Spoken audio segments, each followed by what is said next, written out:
जय हिंद दोस्तों। मैं हिमांशु प्रयाग एकेडमी के यूट्यूब चैनल पर आप सभी का स्वागत करता हूं। दोस्तों, आज हम हिंदी सेशन के अंतर्गत कुछ विलोम शब्दों के बारे में सीखेंगे, तो आप इनको अपने नोट्स में लिखिए और याद रखिए। पहला हो जाता है प्रसारण। प्रसारण का अर्थ हो जाता है फैलाव। इसका विलोम हो जाएगा आकुंचन। अगला हो जाएगा धृष्ट। इसका विलोम हो जाएगा विनीत या विनम्र। अगला हो जाएगा समिष्ट और उसका विलोम हो जाएगा व्यष्टि। वहीं उन्मूलन। उन्मूलन का अर्थ होता है जड़ से उखाड़ना या नष्ट करना। इसका विलोम हो जाएगा रोपण। यहीं अगला शब्द हो जाता है निंद। निंद शब्द का अर्थ हो जाता है किसी व्यक्ति या वस्तु की निंदा करना, तो उसका विलोम हो जाएगा बंद, यानी कि उसकी पूजा अर्चना या बंधन करना। अगला शब्द हो जाता है चिरंतर, जिसका विलोम हो जाएगा नश्वर। अगला शब्द हो जाता है लुभावना, जिसका विलोम हो जाएगा घिनौना। उसी तरह से अगला शब्द देखेंगे तो मुक्त होता है, जिसका कि विलोम हो जाएगा ग्रस्त। वहीं अगला शब्द हो जाएगा मिश्रण। मिश्रण का मतलब होता है बहुत ही कृशकाय, यानी कि बहुत ही कोमल या नाजुक, जिसका विलोम हो जाएगा रुक्ष। अगला शब्द हो जाएगा यहाँ पर प्राचीन, और प्राचीन का विलोम हो जाएगा अर्वाचीन या फिर आधुनिक। इसी क्रम में देखेंगे तो अगला शब्द हो जाता है आविर्भाव, और इसका विलोम हो जाता है तिरोभाव। अगला शब्द हो जाता है उपार्जित, जिसका विलोम हो जाएगा अनुपार्जित। और इसी क्रम में देखेंगे अगला शब्द हो जाता है रुदन।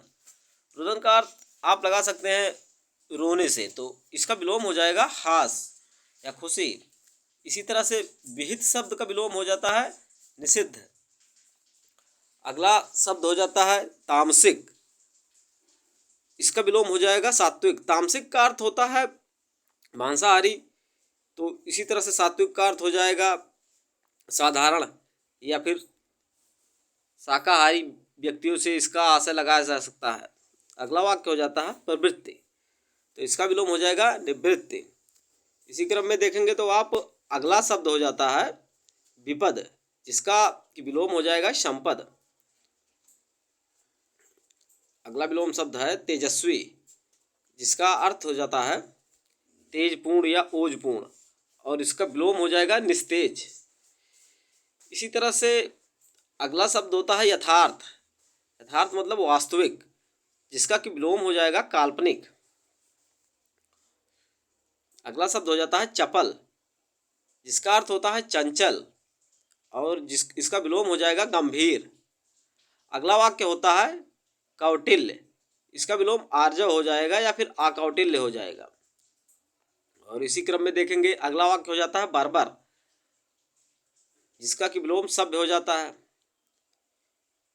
और अगला शब्द हो जाता है सहोदर। सहोदर मतलब एक ही माँ के उदर से जन्मा, जिसका विलोम हो जाएगा अन्योदर।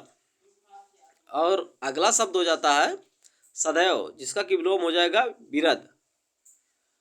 अगला वाक्य देखेंगे क्षणिक होता है, जिसका कि विलोम शाश्वत होता है। क्षणिक मतलब कि जो तुरंत नष्ट हो जाए या थोड़े समय के लिए हो, और इसका विलोम हो जाता है शाश्वत, जिसका अर्थ होता है हमेशा के लिए। अगला शब्द हो जाता है ध्वंस, जिसका कि अर्थ हो जाएगा नष्ट करना। और वही सृजन, इसका विलोम हो जाता है, जिसका अर्थ हो जाता है निर्माण करना या नए सिरे से शुरू करना।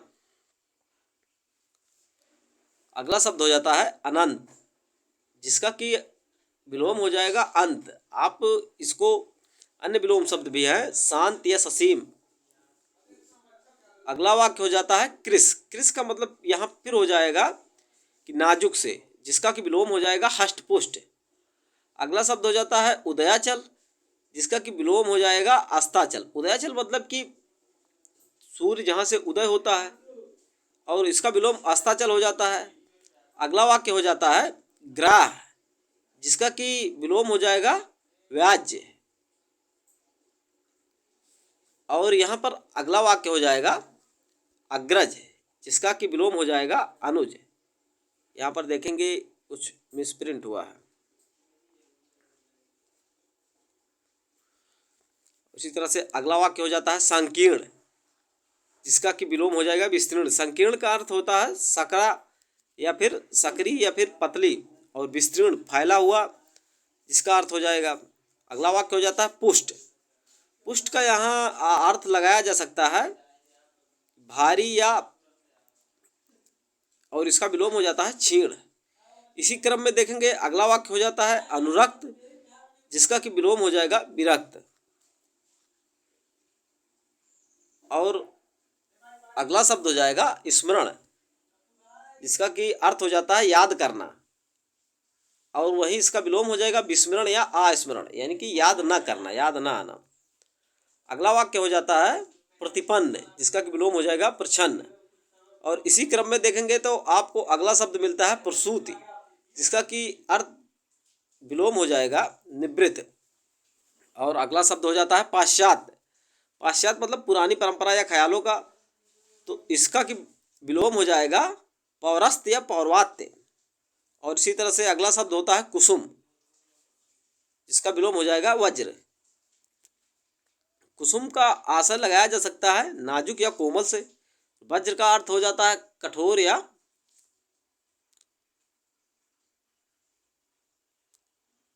अगला वाक्य हो जाता है खंडन, यानी किसी बात की खंडन करना, जिसका विलोम हो जाता है मंडन, यानी किसी की बातों का बिना सोचे विचारे महिमा मंडन करना। नेक्स्ट हो जाता है अनुग्रह, जिसका कि विलोम हो जाएगा विग्रह।